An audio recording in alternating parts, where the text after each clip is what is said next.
Assalamualaikum warahmatullahi wabarakatuh. Nama saya Muhammad Fabian Alnoza dari kelas 12 IPS 8. Di sini saya akan menjelaskan tentang faktor-faktor kemunduran peradaban Islam di dunia. Sejarah dunia mencatat bahwa pengaruh Islam pernah menduduki posisi penting dalam peradaban global. Istilahnya adalah masa kejayaan Islam atau The Islamic Golden Age, yang mendominasi sejak abad ke-8 hingga 13 Masehi. Kota-kota Islam seperti Baghdad, Damaskus, Cordoba, dan Alexandria sebagiannya merupakan pusat peradaban dan kebudayaan yang menjadi tujuan utama pelajar dan mahasiswa dan berbagai penjuru bumi untuk menuntut ilmu. Selain itu, banyak ilmuwan teologi maupun sains yang lahir di masa kejayaan Islam, seperti Ibnu Sina, Ibnu Rushd, Al-Kindi, Ibnu Khaldun, Al-Idrisi, dan masih banyak lainnya. Peradaban Islam di dunia mengalami kemunduran pada masa klasik atau pertengahan, yakni sekitar 1250 hingga 1500 Masehi.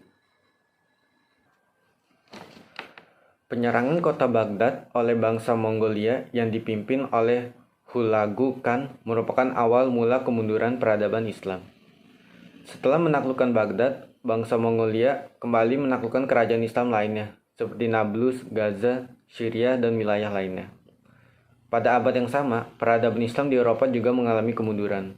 Penyebab utama ialah invasi Kristen di Eropa, tepatnya di Spanyol.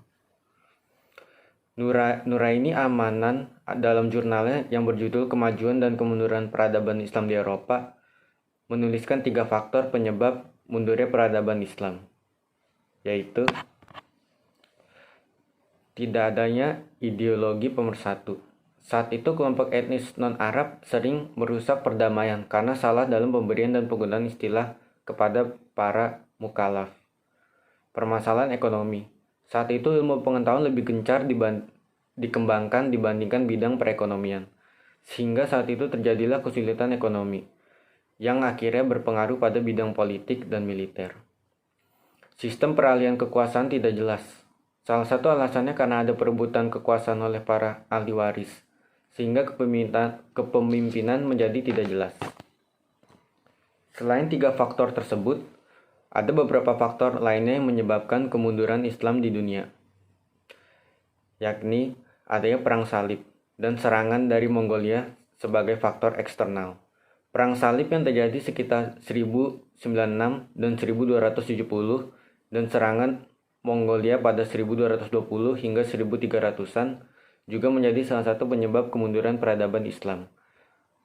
Yang kedua ada faktor ekologis di negara Islam yang cenderung gersang. Hal ini menyebabkan penduduk negara tersebut tidak hanya terfokus di satu kawasan saja. Yang terakhir ada perdagangan Islam internasional mengalami kemunduran. Saat perdagangan Islam internasional sedang tidak berlangsung dengan baik, kekuatan Barat mulai muncul, sehingga pos perdagangan di negara Islam mayoritas dikuasai oleh negara Barat. Sekian penjelasan saya kali ini. Terima kasih. Wassalamualaikum warahmatullahi wabarakatuh.